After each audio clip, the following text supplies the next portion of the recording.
you.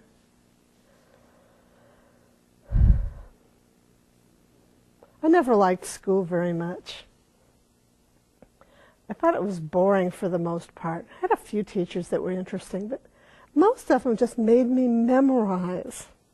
In history, they made me memorize when somebody was born, when they landed somewhere, when they died, when was the battle, when was the treaty signed. And I would memorize as best I could. I'm not a good memorizer.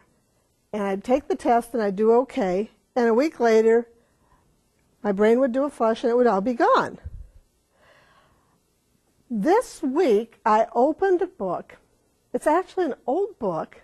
It was the first book that Mary Higgins Clark wrote, called The Mount Vernon Love Story. And it's about George Washington. I was never interested in George Washington until I started reading this book. Now, I know that she carefully researched this book, and I actually went to the internet and verified some of the facts that she'd written about, because I wanted to make sure I was really reading history instead of somebody's made-up story.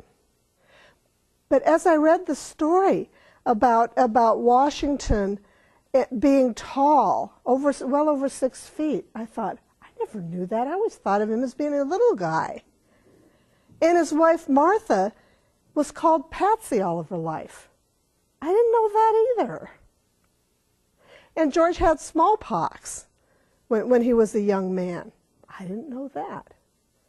But what really got me into it was talking about what life was like. I haven't finished the book yet, but what life was like as a young army officer in what was essentially the colonial British Army, and the aggravations that were leading up to our revolution.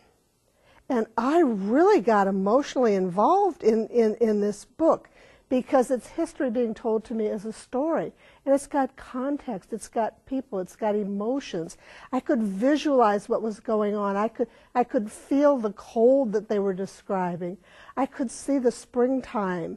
I could feel the anxiety in one of the battles that they described.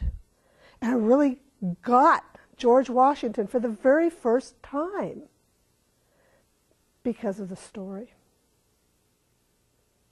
So what I want you to remember is when you're speaking to somebody about facts, if you can wrap a story around those facts, it gets into more than their brain. It gets into their heart.